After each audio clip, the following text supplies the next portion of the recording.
Very good morning students last class में हमने biomolecules chapter complete कर लिया है and today let's see the discussion part of these biomolecules, किस तरह से क्वेश्चंस आते हैं. So let's see the first question.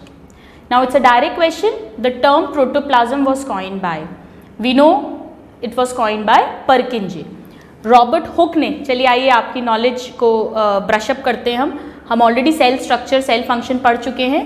Robert Hooke ने क्या डिस्कवर किया था? First cell. रॉबर्ट ब्राउन ने nucleus and Schwann and Schleiden ने मिलकर सेल थ्योरी दी थी. So it's a direct question. The answer is D, Purkinje. Let's see the next question. The principal source of energy for the body is. Now students, हम जानते हैं कि carbohydrate, protein, fats, ये तीन main energy providing substances हैं. If we talk about carbohydrates, approximately 4.2 kilo calorie पर ग्राम oxidation पर energy release होती है. Lipids almost 9.3 kilo calories provide करते हैं और प्रोटीन्स भी अराउंड 4.2 टू 5.6 किलो कैलोरी पर ग्राम प्रोवाइड करते हैं. यानी हम पढ़ चुके हैं सबसे ज़्यादा कौन प्रोवाइड कर रहा है? लिपिड्स. लेकिन बॉडी सबसे पहले लिपिड्स को नहीं ब्रेक करती. बॉडी का प्रेफरेंस होता है कार्बोहाइड्रेट्स. अगर कार्बोहाइड्रेट का रिजर्व कम हो रहा है तब वो फैट्स को ब्रेक करके एनर्जी को एक्सेप्ट करती है और लास्ट उसका प्रेफरेंस रहता है प्रोटीन. बाकी जो न्यूक्लिक एसिड्स हैं वो तो एनर्जी प्रोवाइड करते ही नहीं हैं. सो यहाँ पर क्वेश्चन बहुत इंपॉर्टेंट है स्टूडेंट्स. प्रिंसिपल सोर्स पूछा है यानी main source. So main source is going to be carbohydrates. अगर पूछते maximum energy is produced by, तब आता हमारा answer lipids. So the answer is D, that is carbohydrates. The next question, which one is not a carbohydrate? Now यहां पर students let's quickly revise our concepts of carbohydrates. Carbohydrates जो हैं ये basically hydrates of carbon है. Hydrates मतलब इनमें जो water और हाइड्रोजन और ऑक्सीजन का रेशियो मिलेगा वो 2:1 मिलता है. They are hydrates of carbon. हम डिटेल नहीं पढ़ रहे हैं, we are just dealing the summary. Carbohydrates हमने 3 मेन टाइप्स के पढ़े हैं. मोनोसैकेराइड्स जो सिंपलेस्ट शुगर्स हैं, स्वीट शुगर्स हैं. देन ओलिगोसैकेराइड्स जो 2 to 9 मोनोसैकेराइड यूनिट से बनती हैं. एंड देन पॉलीसैकेराइड्स जिसमें मोनोसैकेराइड की मिनिमम 10 या उससे ज़्यादा यूनिट्स होती हैं. सो 10 और more units of monosaccharides. Alright, now monosaccharides में हमने बहुत सारे पढ़े थे. मोनोसैकेराइड्स का जनरल फॉर्मूला पढ़ा था हमने, जितने कार्बन उसका डबल हाइड्रोजन और उतने ही ऑक्सीजन. स्वीट शुगर्स होती हैं ये. इसमें हमने बहुत सारे एग्जाम्पल्स पढ़े थे. अगर 3 कार्बन हैं तो ट्रायोस, 4 कार्बन है तो टेट्रोस, 5 कार्बन है तो पेंटोस. मेन जो हमने पढ़े थे वो है राइबोस. मैं यहाँ सिर्फ इंपॉर्टेंट वंस लिख रही हूँ.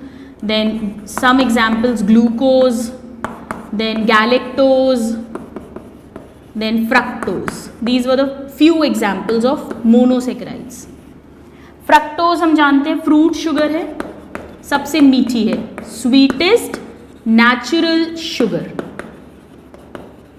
जो हनी में भी मिलती है, हनी शुगर. ग्लूकोज हमारी मेन ब्लड शुगर है जो ग्रेप्स में भी मिलती है. So it is blood sugar और ग्रेप शुगर. राइबोज जो RNA DNA का पार्ट है. So these were some of the monosaccharides. Oligosaccharides की हम बात करें तो हमने इसमें मेन जो पढ़े थे, important ones I am writing. Maltose जो 2 ग्लूकोज का बना है, 2 अल्फा ग्लूकोज का, अल्फा 1,4 बॉन्ड होता है glycosidic. Then lactose which is the milk sugar, और ये किससे बनता है? 1 गैलेक्टोज प्लस 1 ग्लूकोज. दोनों ही बीटा बीटा थी अगर आपको याद हो. और third main was sucrose. Sucrose में 1 फ्रक्टोज प्लस 1 ग्लूकोज था. ऑलराइट, एंड देन पॉलीसैकेराइड्स को फिर हमने 2 में डिवाइड किया था स्टूडेंट्स. होमो यानी सारी मोनोमर यूनिट सेम है, एंड हेट्रो यानी डिफरेंट मोनोसैकेराइड यूनिट से जो फॉर्म होते हैं. होमो में हमने typically starch, glycogen, cellulose and chitin and inulin. ये नाम पढ़े थे, एंड काइटिन। और हेट्रो में हमने बहुत सारे पढ़े थे, pectin, hemicellulose, then agar agar, then mucopolysaccharides. We dealt in all the details. So अब अगर हम इस क्वेश्चन को सॉल्व करने की कोशिश करें, question is asking which is not a carbohydrate. Starch, it's a carbohydrate, it's a polysaccharide, homopolysaccharide. Chitin, again it's a homopolysaccharide. Glycogen is again a homopolysaccharide, but methionine कहाँ पढ़ा है students? methionine is a amino acid, so the answer is directly D. now monosaccharides are, आइए monosaccharides को find out करें। Glucose is a monosaccharide, yes. Ribose is a monosaccharide, yes. तो direct answer हो गया। बाकी ऑप्शंस भी देख लेते हैं। लैक्टोज एक डाइसेक्राइड है which is the milk sugar. Sucrose एक डाइसेक्राइड है which is the cane sugar, जो कमर्शियल शुगर जो हम घर में अपनी चीनी खाते हैं, और यहाँ पर भी सुक्रोज है। तो यहाँ ये इन तीनों ऑप्शंस में एक एक डाइसेक्राइड है, बट इस ऑप्शन में दोनों ही मोनोसेक्राइड है। So it's the direct answer glucose and ribose. Let's see the next question. Formula for glucose. Now glucose is a monosaccharide, और मोनोसेक्राइड का फॉर्मूला है CnH2nOn। ग्लूकोज 6 कार्बन शुगर है, it's a hexose, so formula हो जाएगा C6H12O6। आइए देख लें कहाँ है option, C6H12O6। So the answer is B. अगर सपोज इस क्वेश्चन में स्टूडेंट्स राइबोज होता, ribose is a pentose 5 carbon, तो आंसर हो जाता C5H10O5। Simple sugar of blood. Now it's a direct question, blood sugar is the glucose, so the answer is C. लेकिन और options देखें, sucrose is a sugar cane, गन्ने में मिलती है, इट्स अ केन शुगर और it's the commercial sugar. Lactose is the milk sugar, और galactose जो है ये मेनली म्यूकॉइड टिश्यू में मिलती है, so it's a mucoid sugar. Let's see the next question. Glucose is stored as glycogen in. Now we have read students की body में, blood में जो ग्लूकोज बनती है, वो जो एक्स्ट्रा ग्लूकोज है, मेन तो ग्लूकोज यूज हो जाएगी बॉडी के सेल से to perform aerobic respiration and anaerobic respiration and to get energy ATP। But जो एक्स्ट्रा ग्लूकोज है वो दो जगह जाकर स्टोर हो जाती है, एक लिवर में और एक मसल्स में, एज ग्लाइकोजन। हमने ये पढ़ा हुआ है, glycogen is the stored energy in our body, liver and muscles. So here let us see the answer is A, liver. अगर यहाँ मसल नहीं दिया, अगर लिवर की जगह मसल होता तो भी हमारा आंसर वही होता। Let's see the next question. How does glucose differ from. Now glucose क्या है स्टूडेंट्स, आइए पहला ऑप्शन देखते हैं। It is a carbohydrate, yes it is a carbohydrate, but all other are also carbohydrate. बाकी सब भी कार्बोहाइड्रेट्स हैं, सुक्रोज, सेल्यूलोज, स्टार्च, सब। तो ये ऑप्शन तो हमारा नहीं है सही। It is a monosaccharide, yes, और बाकी सब आइए देखें। सुक्रोज क्या है, sucrose is a disaccharide, here it's a disaccharide, 2 monosaccharide units का बना है। cellulose is a polysaccharide, खूब सारे मल्टीपल बीटा ग्लूकोज से बनता है। और स्टार्च क्या है, again polysaccharide, multiple alpha glucose से बनता है। That means glucose is a monosaccharide, others are either disaccharide or polysaccharide, so definitely this is the answer. और ऑप्शंस देखें, it is a monosaccharide, then the others are polysaccharide, ये भी गलत है। क्यों? क्योंकि सुक्रोज एक डाइसेक्राइड है, बाकी दोनों पॉलीसेक्राइड है। Then it contains carbon, hydrogen, oxygen, बिल्कुल इट कंटेन्स, बट बाकियों में भी तो कार्बन, हाइड्रोजन, ऑक्सीजन है। सो डिफरेंस की अगर हम बात करें, so it is a monosaccharide, the answer is B. Now glucose molecule is to starch as. Now अगर हम ग्लूकोज और स्टार्च का रिलेशन देखें, ये ग्लूकोज है एक मोनोसेक्राइड, और ये स्टार्च है एक पॉलीसेक्राइड, और एक स्टार्च मॉलिक्यूल मल्टीपल लैक्स में ग्लूकोज का बना हुआ है, यानी ग्लूकोज मोनोमर है और स्टार्च एक पॉलीमर है। आइए देखें, स्टेरॉइड टू अ लिपिड, हम पढ़ चुके हैं कि लिपिड्स का एक टाइप है, एक डिराइव्ड लिपिड स्टेरॉइड होता है। ऐसा नहीं है कि स्टेरॉइड से लिपिड बना है, तो ये ऑप्शन तो गलत हो गया। Next, protein to amino acid, यहाँ स्टूडेंट बहुत कंफ्यूज होते हैं, इसको बहुत गलत करके आते हैं, ये क्वेश्चन आया हुआ है। प्रोटीन से थोड़ी ना अमीनो एसिड बना है। क्वेश्चन क्या पूछा है, ग्लूकोज इज टू स्टार्च यानी मोनोमर इज टू पॉलीमर, यहाँ उल्टा है। हाँ, अगर ये उल्टा दिया होता amino acid to a protein तो ये आंसर हो जाता, बट यहाँ ऑपोजिट दे रखा है, प्रोटीन से अमीनो एसिड नहीं बनता, ग्लूकोज से स्टार्च बन रहा है, यानी प्रोटीन से अमीनो एसिड बनना चाहिए तब ये आंसर होता, पर ऐसा नहीं होता, तो दिस इज ऑल्सो रॉन्ग। यहाँ बहुत कन्फ्यूजन होता है, स्टूडेंट्स ध्यान से समझिएगा, स्टूडेंट्स बी देखकर ही लगा देते हैं, ये आया हुआ क्वेश्चन है एग्जाम में। Next, nucleotide to nucleic acid, ये सही है क्योंकि बहुत सारे nucleotides, polynucleotide is the nucleic acid. So glucose is to starch is like nucleotide is to nucleic acid. It's a very good question. अगर सपोज इस क्वेश्चन को हम चेंज कर दें, हम इसे ऐसा बना दें starch molecule is to glucose, तो हमारा option protein is to amino acid हो जाता। सो स्टूडेंट्स बहुत ध्यान से हमें अटेम्प्ट करना है क्वेश्चंस को अच्छे से समझते हुए। ये ऑप्शन दिया ही इसलिए जाते हैं, हमेशा दो ऑप्शंस में कन्फ्यूजन होता है, so we have to be very very careful. Let's see the next question. Sweetest sugar, sweetest sugar we know it is the fructose. आपको अगर याद हो स्टूडेंट्स, हमने एक स्वीटनेस इंडेक्स बनाई थी इफ यू रिमेंबर, और उस स्वीटनेस इंडेक्स में जो सेंटर में हमने सुक्रोज रखा था, जिसकी स्वीटनेस को हमने 1 माना था, और इससे कम वाले स्वीट इस तरफ थे, ज्यादा वाले स्वीट इस तरफ थे। स्वीटेस्ट नेचुरल शुगर जो होती है वो हम ऑलरेडी लिख चुके हैं, it is the fructose sweetest. लेकिन स्वीटेस्ट नेचुरल सब्सटेंस जो होता है वो शुगर नहीं होती, प्रोटीन्स होते हैं। हमने पढ़ा था African berries, that is thaumatin and monellin, they are proteins actually. But यहाँ क्वेश्चन डायरेक्ट पूछा है sweetest sugar, so it's going to be directly fructose. It's a direct question. Now which of the following has no free aldehyde or ketone group? Now let's see the concept here. Students, हमने पढ़ा है कि जो monosaccharides हैं वो ketone and aldehyde derivatives होते हैं polyhydroxy alcohols के, यानी कि यहाँ पर हम एक टर्म रिवाइज करते हैं, रिड्यूसिंग शुगर। क्या पढ़ा था हमने, ऐसी शुगर जिसके पास फ्री एल्डिहाइड या कीटोन ग्रुप हो, तो ये क्या करती हैं, ये बेनेडिक्ट सॉल्यूशन के क्यूप्रिक आयंस को क्यूपरस आयंस में कन्वर्ट कर देती है, बेनेडिक्ट सॉल्यूशन या फेलिंग सॉल्यूशन के।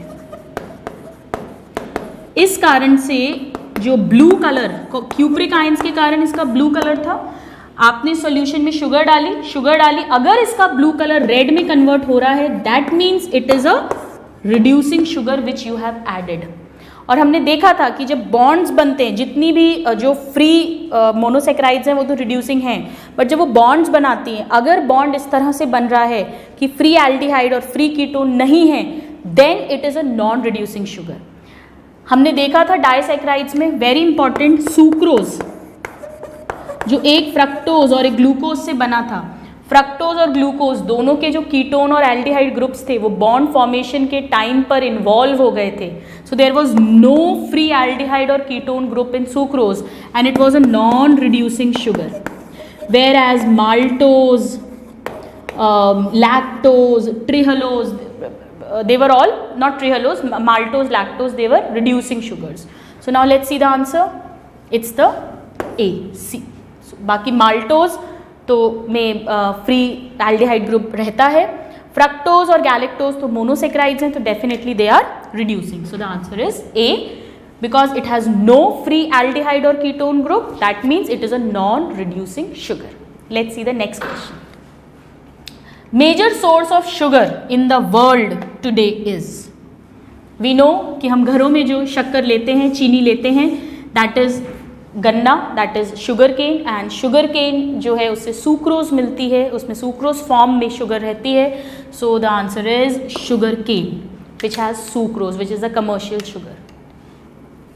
Next, ये सब क्वेश्चंस एग्जाम में आए हुए हैं students. Maltose consist of, now we have seen कि माल्टोज में 2 ग्लूकोज होती हैं, alpha alpha, alpha glucose, alpha glucose, so the answer is alpha and alpha glucose. देख लेते हैं कहाँ है, अब ये तो कोई ऑप्शन ही नहीं है, alpha glucose and alpha glucose, तो बेस्ट आंसर क्या है? Glucose and glucose. Let's see the next question. Lactose is composed of, now it's a direct question, हमने अभी दोबारा रिवाइज किया था कि lactose which is the milk sugar, उसमें 1 गैलेक्टोज एंड 1 ग्लूकोज होता है, दोनों बीटा बीटा होती हैं। सो the answer is glucose plus galactose. Glucose plus glucose से क्या बनेगा? ट्रिहलोज या माल्टोज।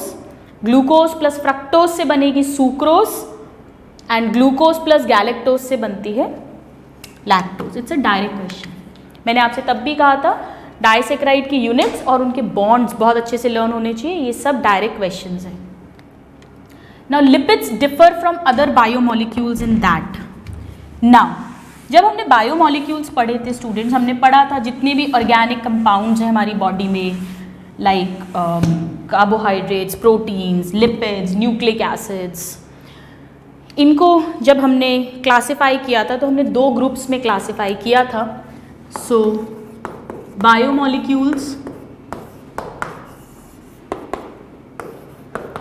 जो स्मॉल थे और एसिड में सॉल्यूबल थे, वो फिल्टर होकर आ गए थे।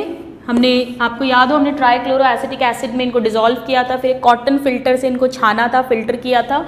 सो जो एसिड सॉल्यूबल थे वो स्मॉल थे, सो दे वर कॉल्ड माइक्रो बायोमोलिक्यूल्स, और जो एसिड इनसॉल्यूबल थे and they were larger, so they were called macro biomolecules. Now जो एसिड सॉल्यूबल थे इनका वेट 18 to 800 डाल्टन था, मॉलिक्यूलर वेट, और इनका मॉलिक्यूलर वेट 10,000 डाल्टन और अबव था। यहाँ हमने बहुत सारे एग्जाम्पल्स लिखे थे, जितनी भी मोनोमेरिक यूनिट्स हैं like monosaccharides, glycerol, fatty acids, nitrogen bases, nucleosides, amino acids, वो हमने यहाँ लिखे थे। और जितनी भी पॉलीमर यूनिट्स हैं जैसे polysaccharides, polypeptides, proteins, fats, then nucleic acids, वो हमने यहाँ लिखे थे। वहाँ मैंने आपको बताया था कि फैट पे बहुत क्वेश्चन आता है, लिपिड्स पे क्या क्वेश्चन आता है कि फैट का जो मॉलिक्यूलर वेट है वो तो अराउंड 800 डाल्टन होता है, यानी उसे यहाँ क्लासिफाई होना चाहिए, बट क्योंकि फैट एसिड इनसॉल्यूबल है इसीलिए वो इधर क्लासिफाई किया गया है मैक्रो में। That means it is not a true macro molecule, it is not a true macro biomolecule, and this is what they are asking. ये पूछ रहे हैं कि अदर लार्ज यानी कि मैक्रो बायोमोलिक्यूल से फैट लिपिड कैसे डिफरेंट है, कैसे डिफरेंट है? They are much larger? No, ये तो स्मॉलर है, ये तो 800 डाल्टन ही है। They are not true polymers? Yes. They does not contain carbon? No, they definitely have carbon. They all are organic compounds. They do not have specific shape? No. Basically, they are not true polymers. Why? Because they are, the molecular weight is less. So, they are not true macrobiomolecule. So, the answer is B. Now, which particular fatty acid is not synthesized in the human body? Now, students, ये direct question है, कई बार आया हुआ है various pre-medical exams में। जब हमने fatty acids पढ़े थे जो main triglycerides form करेंगे, तो हमने 2 टाइप के fatty acids पढ़े थे। One is the saturated fatty acids, जिनमें सिर्फ single bonds हैं, no double bonds, and unsaturated fatty acids which have double bonds. मैंने आपसे कहा था अच्छे से लर्न कर लेना, इस पर बहुत क्वेश्चंस आते हैं। सैचुरेटेड के 2 एग्जाम्पल्स हमने पढ़े थे, stearic and palmitic acid. We are not writing the details. फिर इसे हमने 2 में पढ़ा था, MUFA, that is mono unsaturated fatty acids, यानी जिनमें सिंगल डबल बॉन्ड था, ओलिक एसिड, एंड प्यूफा जिनमें मोर देन 1 डबल बॉन्ड था। और इसमें हमने 3 एग्जाम्पल्स पढ़े थे, लिनोलिक, लिनोलिनिक एंड अराकिडोनिक। और ये जो प्यूफा होते हैं they can not be synthesised in the body, they are essential fatty acids because they have to be taken from diet. ये बॉडी नहीं बना सकती है, अगर डाइट में इनकी डेफिशिएंसी होगी तो फिर there will be a problem. So these are the essential fatty acids, all the 3। Now let's see the question, which is not synthesized in body, यानी कि हम यहाँ किसकी बात कर रहे हैं? essential fatty acid की। कौन सा essential fatty acids? लिनोलिक। इन तीनों में से जो भी ऑप्शन होता, Let's see the next question.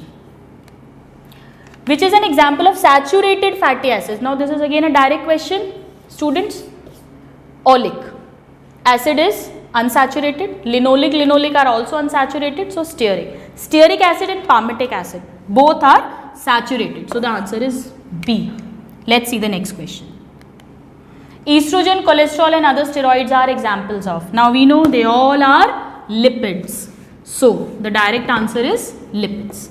Triglycerides is also a kind of lipid. Phospholipids are also a type of lipids. Now phospholipids are. Now let's talk about this.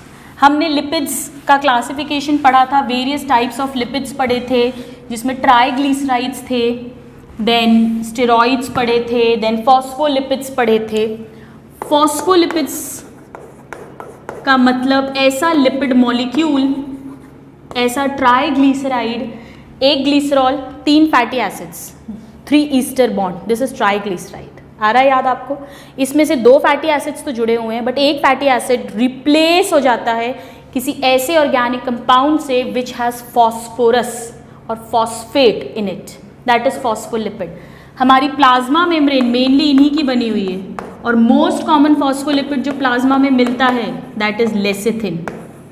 Phospholipid के structure में क्या होता है स्टूडेंट्स? एक head part होता है which is the hydrophilic part, water loving part, polar part, और tell होती है विच इज हाइड्रोफोबिक. इसीलिए जो फॉस्फोलिपिड्स हैं वो कैसे हो जाएंगे? Amphipathic. Let's see the next question.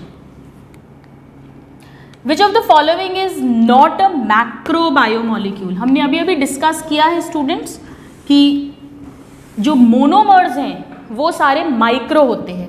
कौन सा मोनोमर है इसमें? Amino acids. अमीनो एसिड से प्रोटीन बनते हैं. Protein is macro, starch is again macro क्योंकि स्टार्च बहुत सारे लैक्स ऑफ ग्लूकोज का बना है, न्यूक्लिक एसिड बहुत सारे न्यूक्लियोटाइड्स के बने हैं, तो ये तीनों ही मैक्रो हैं. This is micro.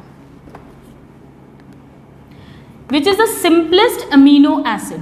नाउ जब हमने अमीनो एसिड्स पढ़े थे, they are the building blocks of protein. अगर आपको स्ट्रक्चर याद हो स्टूडेंट्स अमीनो एसिड का, एक कार्बन होती है अल्फा कार्बन, इस पर एक अमीनो ग्रुप अटैच होता है, एक COOH ग्रुप अटैच होता है, अमीनो एसिड एक H और एक R ग्रुप. ये R ग्रुप डिफर करता है अलग अलग अमीनो एसिड्स में, इसके बेसिस पे अलग अलग अमीनो एसिड्स होते हैं. सबसे सिंपल जो था, सिंपलेस्ट, अगर यहाँ पर H हो जिसे हमने ग्लाइसिन कहा था, so simplest amino acid, direct question is glycine. Let's see few more. Now before dealing with this हमने कुछ और टाइप के अमीनो एसिड्स पढ़े थे, जैसे कि अगर इस चेन में अमीनो ग्रुप्स हों, यानी कार्बोक्सिल कम अमीनो ज़्यादा, तो वो बन गए बेसिक अमीनो एसिड्स. अगर कार्बोक्सिल ग्रुप ज़्यादा हैं तो एसिडिक अमीनो एसिड्स.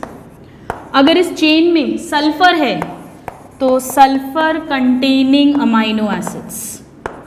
अगर ये चेन कोई रिंग है तो एरोमेटिक अमीनो एसिड्स. अगर वो अमीनो एसिड्स बॉडी में सिंथेसाइज नहीं हो सकते तो एसेंशियल अमीनो एसिड्स. ये कुछ कैटेगरीज हमने लर्न की थी. बेसिक अमीनो एसिड्स में हमने 3 पढ़े थे students, arginine, lysine, histidine. Acidic में aspartate acid and glutamate acid. I am writing in short. Sulphur में हमने 2 पढ़े थे, that is cysteine and threonine. Then aromatic में हमने 3 पढ़े थे, phenyl alanine, then tryptophan and tyrosine. और असेंशियल अमीनो एसिड्स को हमने 8 पढ़े थे, 2 सेमी एसेंशियल होते हैं जिनका हमने ट्रिक पढ़ी थी, met, will, fly. That is methionine, threonine, tryptophan, valine, isoleucine, leucine, phenylalanine and lysine. आपको याद है मैंने आपसे कहा था इसे अच्छे से लर्न करिएगा, ये क्वेश्चन आया हुआ है. Now let's try to solve this question. Uracil is a pyrimidine. Yes, हम पढ़ेंगे न्यूक्लिक एसिड्स में it's a pyrimidine. Sucrose is a disaccharide, अभी हमने देखा एक फ्रक्टोज एक ग्लूकोज से बना है। Cellulose is a polysaccharide, yes बहुत सारे ग्लूकोज का बना है। Glycine is a sulphur containing amino acid, no, glycine तो सिंपलेस्ट है, इसमें तो सिर्फ यहाँ पर एक H आ जाता है। So the answer is D, this is wrong. Lysine is an essential amino acid, why? Essential amino acid या असेंशियल फैटी एसिड्स वो होते हैं जो बॉडी में सिंथेसाइज नहीं होते, they have to be taken in diet. Let's see which is the answer. Not formed in the body, have to be provided in diet, A. Which of the following amino acids can stabilize the protein structure by forming disulfide bonds? हमने protein के 4 type के structures पढ़े थे। Primary जो linear chain था, then अगर उनमें disulphide bonds बन गए तो वो सेकेंडरी स्ट्रक्चर बनाता था, फिर 3D स्ट्रक्चर बनता था टर्शरी, और 2 3D पॉलीपेप्टाइड चेन्स आपस में ज्वाइन होके क्वार्टरनरी स्ट्रक्चर बनाती थी। Disulphide, it's a very good question students. ये कह रहे हैं कि प्रोटीन को कौन स्टेबलाइज कर सकता है? डाइसल्फाइड बॉन्ड बना के। डाइसल्फाइड मतलब उस अमीनो एसिड के पास क्या होना चाहिए? सल्फर होना चाहिए, तभी तो वो बॉन्ड बनाएगा। यानी बेसिकली यहाँ पर इनडायरेक्टली एग्जामिनर क्या पूछ रहा है कि आपको ये आता है या नहीं कि सल्फर कंटेनिंग अमीनो एसिड्स कौन से हैं? कौन से हैं sulphur containing? Cysteine and threonine. अब देख लीजिए आप आंसर सी, एम्स में आया हुआ क्वेश्चन है students. Let's see the next question.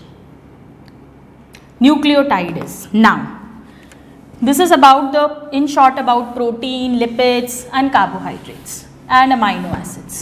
Now if we talk about nucleic acids, that is DNA and RNA, nucleic acids polymer है किसका? न्यूक्लियोटाइड्स का। so they are polynucleotide. now nucleotide हमने पढ़ा था 3 यूनिट्स होती हैं इसमें।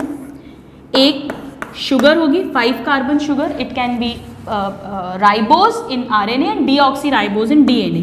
so 1 2 3 4 and 5 carbon. so 1 is the pentose sugar, 1 part is the pentose sugar.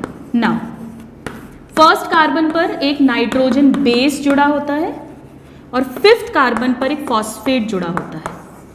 इस पूरे को एक न्यूक्लियोटाइड बोलते हैं स्टूडेंट्स, याद है आपको? नाइट्रोजन बेसिस 2 टाइप की पड़ी थी, डबल रिंग वाली purines and single ring pyrimidines. Purines 2 type की थी, adenine and guanine. Pyrimidine thymine, cytosine and uracil. ये दोनों DNA RNA दोनों में मिलती है, ये भी DNA RNA दोनों में मिलता है, बट थाइमीन सिर्फ DNA में मिलती है और यूरेसिल सिर्फ RNA में मिलती है। So now let's try to solve. Nucleotide is, nucleotide में एक नाइट्रोजन बेस आएगा, एक शुगर आएगा और एक फॉस्फेट आएगा। So the answer is C. और सिर्फ इतने पार्ट को क्या कहा था स्टूडेंट्स? न्यूक्लियोसाइड। अगर न्यूक्लियोसाइड क्वेश्चन होता तो ऑप्शन होता बेस एंड शुगर, ऐसा कुछ ऑप्शन दिया होता। So nucleoside is base and sugar, एक और फॉस्फेट जुड़ गया तो न्यूक्लियोटाइड, और बहुत सारे न्यूक्लियोटाइड जुड़ गए तो पॉलीन्यूक्लियोटाइड, दैट इज DNA और RNA। Which of the following is a purine nucleoside? देख लेते हैं हम प्यूरीन कौन कौन सी है, adenine and guanine. So the answer is adenosine. These are pyrimidine nucleosides. Adenine is a, adenine क्या है? एक बेस है नाइट्रोजन की and it's a purine, so it's a purine. It is not a nucleotide, it is not a pyrimidine, it is not a nucleoside, this is side actually. So the answer is A, it's a purine. Let's see the next. ATP is a category of which biomolecule? Students अगर आपको याद हो ATP का full form ही होता है adenosine triphosphate. इसमें एक sugar थी, इसके साथ फर्स्ट कार्बन पर नाइट्रोजन बेस एडिनाइन अटैच है, इसको हमने एडिनोसिन बोला, और ये 5th कार्बन है, यहाँ से एक फॉस्फेट, एक और फॉस्फेट, एक और फॉस्फेट, और ये दोनों फॉस्फेट बॉन्ड्स जो हैं ये हाई एनर्जी बॉन्ड है, यही ब्रेक होंगे तो एनर्जी मिलेगी। So ATP is a higher nucleotide, ऐसी न्यूक्लियोटाइड जिसमें एक से ज़्यादा फॉस्फेट अटैच है। सो ATP किस कैटेगरी में आ जाएगी? न्यूक्लियोटाइड्स में। It's a higher nucleotide. ADP, ATP, NAD, FAD, all these. Which of the following is known as animal starch? Now again it's a direct question students. Starch जो है ये plants में और algae में stored food material होता है और animals and fungus में glycogen stored होता है, इसीलिए glycogen को animal starch कहते हैं. So the answer is glycogen. Let's see the next. Starch and glycogen are both polymers of. Again हम पढ़ चुके हैं बार बार, स्टार्च और ग्लाइकोजन दोनों में ही अल्फा ग्लूकोज यूनिट्स होती हैं. बीटा ग्लूकोज किस में मिलती है स्टूडेंट्स? बीटा ग्लूकोज सेल्यूलोज में होती है, इसीलिए हमारी बॉडी सेल्यूलोज डाइजेस्ट नहीं कर सकती, क्योंकि हमारे बॉडी में बीटा ग्लूकोसाइडेज एंजाइम नहीं होता, जो बीटा अमाइलेज नहीं होता है, जो बीटा ग्लूकोसाइडेज नहीं होता जो बीटा ग्लूकोज को डाइजेस्ट कर सके. सेल्यूलेज एंजाइम नहीं है. बीटा बॉन्ड्स को हम नहीं ब्रेक कर सकते क्योंकि सेल्यूलेज एंजाइम नहीं है. Beta bonds can not be broken. Alpha can be broken, इसीलिए we can digest starch and glycogen. So direct question है अल्फा ग्लूकोज. अगर ऑप्शन क्वेश्चन में सेल्यूलोज दिया होता तो आंसर हो जाता beta glucose. Chitin is. Now chitin जो है students, let me write here. Chitin is again a homopolysaccharide, multiple small units का बना है, मोनोमरिक यूनिट्स का, और वो यूनिट्स होती हैं एन एसिटाइल ग्लूकोसामीन, ग्लूकोज का ही बना है. So it's a polymer of N acetyl glucosamine. और काइटिन एक बहुत हार्ड शुगर है, हमने पढ़ा था आर्थ्रोपोड्स में और फंगस की सेल वॉल में ये प्रेजेंट होते हैं. इसी कारण से आर्थ्रोपोड्स जो है it is the largest phylum, उसकी स्पीशीज़ ने एवोल्यूशन को विथस्टैंड कर लिया. ये हम ऑलरेडी एनिमल किंगडम में भी पढ़ चुके हैं. So it forms exoskeleton of arthropods and fungal walls. Let's see the next question. On hydrolysis nucleic acid yields. अब न्यूक्लिक एसिड टूटेगा, यानी कि न्यूक्लिक एसिड क्या है? बहुत सारी न्यूक्लियोटाइड्स जुड़ी हुई हैं, यानी न्यूक्लियोटाइड्स ब्रेक होंगी. न्यूक्लियोटाइड ब्रेक होगी तो क्या क्या मिलेगा? Phosphate, sugar and base. Let's see. Sugar, phosphate, base. So the answer is all of these. Now, unlike DNA, RNA molecule is. Now students, before dealing with this, let us try to understand quickly a little bit about the let's say the structure of DNA. हमने पढ़ा था कि RNA single stranded होता है, जबकि DNA 2 polynucleotides chain आपस में, जैसे कि एक स्टेयर केस होता है, इस तरह से हेलिकली कॉइल्ड होती हैं. So if we talk about the DNA, हमने उसका डबल हेलिक्स मॉडल पढ़ा था जो वॉटसन एंड क्रिक ने दिया था, जिसके लिए उन्हें नोबेल प्राइज़ मिला था. ये सब क्वेश्चंस हैं जो पूछे जाते हैं. सो DNA के स्ट्रक्चर में हमने बेसिकली क्या देखा था? 2 पॉलीन्यूक्लियोटाइड्स चेन थी. Let us suppose this is 1. इसका बेस किसका बना हुआ है? शुगर, देन यहाँ पे फॉस्फेट होगा, then sugar phosphate, sugar phosphate, इस तरह से बेस बना हुआ है. यहाँ पर शुगर से अटैच है शुगर बेसिस, कोई कुछ भी हो सकता है, लेट्स से. ऐसे ही एक और स्ट्रैंड है, it is made up of 2 strands, anti parallel strands है. All right. So what we can write that DNA molecule is number 1, it is double stranded, और दोनों strands, ये strands किसके हैं students? पॉलीन्यूक्लियोटाइड्स के बने हुए हैं. दोनों strands कैसे हैं? They are anti parallel to each other. Then backbone कौन बना रहा है इसका? Sugar and phosphate. और दोनों के सेंटर में जो बेसिस हैं वो किससे अटैच्ड हैं? It is connected by H bonds. A हमेशा T के साथ ज्वाइन करती है 2 हाइड्रोजन बॉन्ड से, C हमेशा G के साथ बाइंड करती है, अटैच होती है 3 हाइड्रोजन बॉन्ड से, यानी कॉम्प्लीमेंट्री बेस पेयरिंग है. ये हमने पढ़ा था, कॉम्प्लीमेंट्री बेस पेयरिंग. फिर हमने पढ़ा था कि एक पूरा टर्न 360 डिग्री का जो ये लेता है, उसकी लेंथ यानी pitch of helix is 34 angstrom, और इसमें 10 नाइट्रोजन बेस पेयर्स आते हैं, यानी हर बेस पेयर के बीच का डिस्टेंस 3.4 एंगस्ट्रॉम होता है, और डीएनए मॉलिक्यूल का डायमीटर 2 एंगस्ट्रॉम होता है। ये कुछ बेसिक पॉइंट्स हमने शॉर्ट में, हम इसका डिटेल स्ट्रक्चर पढ़ चुके हैं। Now unlike DNA molecule an RNA molecule is a gene, it forms a gene. No, gene तो डीएनए बनाता है, आरएनए से तो प्रोटीन सिंथेसिस होगा। It's a single stranded molecule, yes, because DNA is double stranded. Does not contain pentose sugar, wrong. DNA RNA दोनों में ही pentose sugar है। डीएनए में डीऑक्सी राइबोज और आरएनए में राइबोज। डीऑक्सी कौन सी ऑक्सीजन कहाँ से हटता है? सेकेंड वाला जो कार्बन है, सेकेंड पोजीशन, वहाँ से ऑक्सीजन एक रिमूव हो जाता है। Does not contain phosphate, no, it is again a polynucleotide, तो इसमें भी फॉस्फेट्स मिलेंगे, शुगर मिलेगी, बेसिस मिलेंगे, बट ये सिंगल स्ट्रैंडेड होगा। So the answer is B. Bonds present between two nucleotides is, now हमने पढ़ा था स्टूडेंट्स, लेट अस सपोज ये एक न्यूक्लियोटाइड है, ये फर्स्ट कार्बन पे बेस अटैच है, कोई भी एडेनाइन, ग्वेनाइन, एनीथिंग, और फिफ्थ कार्बन पर फॉस्फेट अटैच होता है।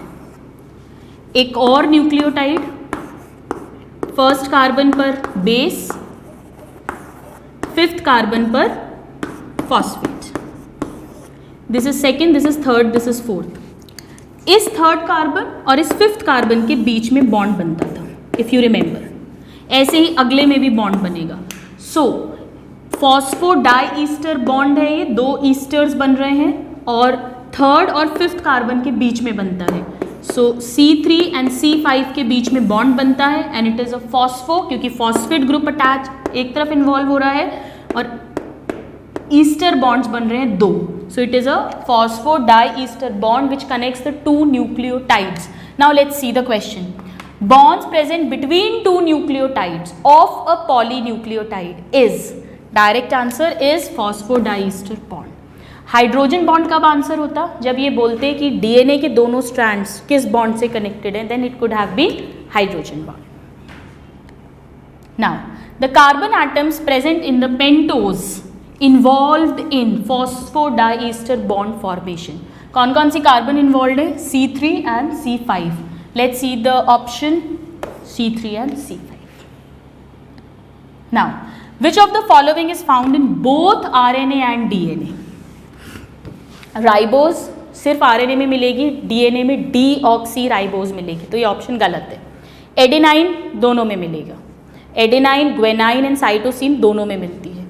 यूरेसिल सिर्फ RNA में मिलेगी, थाइमिन सिर्फ DNA में मिलेगी। So the option is B. Now, if the percentage of adenine, now it's a very interesting question students. If the percentage of DNA, adenine in a double stranded DNA is 20%, what is the percentage of guanine? Now students, यहाँ पर मुझे आपको थोड़ा सा याद दिलाना पड़ेगा, हमने एक चारगाफ्स रूल पढ़ा था। Let me just, इसकी हमें ज़रूरत नहीं, इसलिए हम इसको हटा देते हैं। What was Chargaff's rule? मैंने आपको इसकी न्यूमेरिकल्स भी सॉल्व करवाए थे। चारगाफ्स रूल ये कहता है कि डबल स्ट्रैंडेड डीएनए में जितनी प्यूरीन्स होंगी उतनी ही पिरामिडीन्स होंगी, यानी purine upon pyrimidine is equal to 1। यानी कि प्यूरीन कौन कौन सी है? A प्लस G, और डीएनए की बात कर रहे हैं तो T प्लस C। यूरेसिल तो लिखेंगे ही नहीं, क्यों? क्योंकि हर T के साथ जुड़ेगा और हर C G के साथ अटैच होगा। तो जितनी A उतनी T, जितनी C उतनी G, यानी जितनी A प्लस C उतनी T plus G। This was a simple Chargaff's rule. आइए कोशिश करें इसे सॉल्व करने की। Adenine is 20%। This question says adenine is 20%। Adenine 20 है तो थाइमिन भी कितनी हो जाएगी? 20। So if adenine is 20 then thymine is also 20, यानी एडेनाइन प्लस थाइमिन कितना हो गया? 40। यानी कि बचा हुआ जो 60% है वो कौन बनाएगा? C plus G। This should be 60%, और ये दोनों इक्वल होंगी, यानी C और G दोनों ही कितनी कितनी होंगी, 30%। आइए अब देखें किसका रेशियो पूछा है, परसेंटेज ऑफ ग्वेनाइन। चाहे परसेंटेज ऑफ ग्वेनाइन पूछे, चाहे परसेंटेज ऑफ साइटोसिन पूछे, दोनों में ही हमारा आंसर होगा C।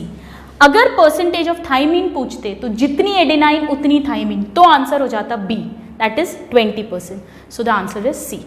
So students, we have seen some very interesting, very common questions जो वेरियस मेडिकल एग्जाम्स में आए हुए हैं, हमने उन्हें कवर किया है। इस तरह से हमारा बायोमोलिक्यूल्स चैप्टर कंप्लीट होता है। Now from the next class will begin with the next chapter in zoology. Till then, a very happy learning and have a good day. Thank you.